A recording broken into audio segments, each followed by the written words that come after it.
Chers frères et sœurs en islam, aujourd'hui nous abordons un sujet crucial dans la compréhension de notre religion, la place du hadith dans l'islam. Beaucoup se posent des questions. Quelle est l'importance des hadiths dans notre pratique religieuse? Comment peut-on s'assurer de leur authenticité? Et pourquoi certains les rejettent-ils? Dans cette vidéo, nous allons répondre à ces interrogations en nous basant sur les preuves coraniques, les hadiths eux-mêmes et les avis des savants. Installez-vous confortablement car c'est un sujet central qui mérite toute votre attention. Première partie, qu'est-ce qu'un hadith? Un hadith est un récit rapportant les paroles, les actes et les approbations silencieuses du prophète Mohammed, paix et bénédiction sur lui. C'est une source essentielle pour comprendre et pratiquer l'islam. Allah Azza wa Jalla nous dit dans le Saint-Coran, et il ne prononce rien sous l'effet de la passion. Ce n'est rien d'autre qu'une révélation inspirée. Surat An-Najm du verset 3 au verset 4. Ce verset montre clairement que les paroles et les actions du prophète paix sur lui sont guidées par la révélation divine. Les hadiths expliquent et complètent le Coran. Voici une preuve historique. Prenons l'exemple de la prière. Allah commande dans le Saint-Coran, accomplissez la prière. Surat Al-Baqarah, verset 43. Mais comment prier? Combien de rak'ah? Ces détails ne sont pas dans le Saint-Coran, mais bien dans les hadiths. Voici une citation d'un savant. L'imam Ash-Shafi'i a dit: tout ce que le messager d'Allah a ordonné provient de ce qu'il a appris de son Seigneur. Par conséquent, l'obéissance au prophète est une obéissance à Allah Azza wa Jalla. L'importance des hadiths dans l'islam. Les hadiths jouent plusieurs rôles dans l'islam. Premier rôle, explication du Saint-Coran. Allah Azza wa Jalla nous dit: et nous avons fait descendre vers toi le rappel afin que tu exposes clairement aux gens ce qui a été révélé pour eux. Surat An-Nahl, verset 44. C'est le rôle des hadiths, détailler ce qui est mentionné de manière générale dans le Saint-Coran. Deuxième rôle, la législation. Des règles comme l'interdiction de consommer les animaux carnivores ou l'obligation du zakat al-fitr ne sont mentionnées que dans les hadiths. Troisième rôle, exemple pratique. Allah Azza wa Jalla nous dit dans le Saint-Coran, dans la sourate Al-Ahzab, verset 21. En effet, vous avez dans le messager d'Allah un excellent modèle. Les hadiths montrent comment le prophète sallallahu alayhi wa sallam vivait l'islam au quotidien. Partie 3.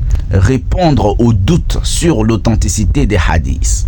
Certains remettent en question l'authenticité des hadiths. Examinons les bases de leur préservation. Premièrement, la chaîne de transmission, Isnad en arabe. L'islam est la seule religion à avoir développé une méthodologie aussi rigoureuse pour vérifier la véracité des récits. Chaque hadith authentique repose sur une chaîne de narrateurs fiables. Deuxièmement, classification des hadiths. Les savants comme l'imam Al-Bukhari et l'imam Muslim, qui sont très populaires, ont passé des décennies à vérifier chaque narrateur et chaque chaîne. Ils ont catégorisé les hadiths en sahih, qui est authentique, da'if, qui est faible, ou maoudour, qui est faux. Voici un hadith sur la préservation. Le prophète sallallahu alayhi wa sallam a dit qu'Allah illumine un homme qui entend mes paroles, les retient et les transmet telles qu'il les a entendues.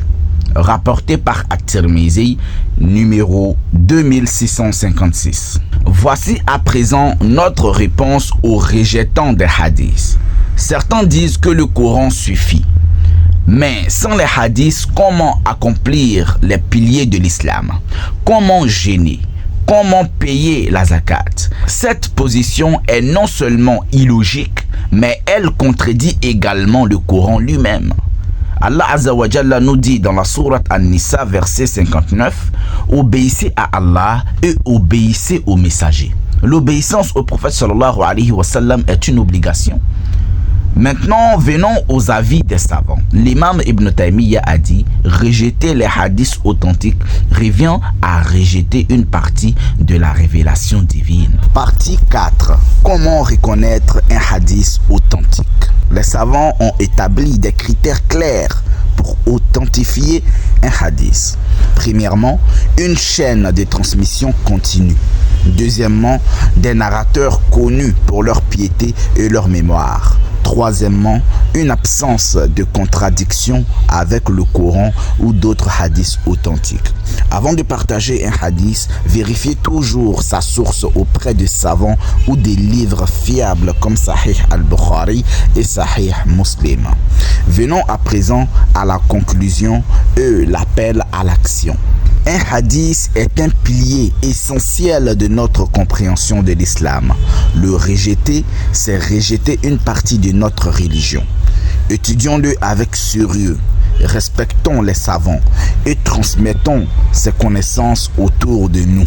Je vous invite à approfondir vos connaissances et à partager cette vidéo pour éclairer d'autres personnes.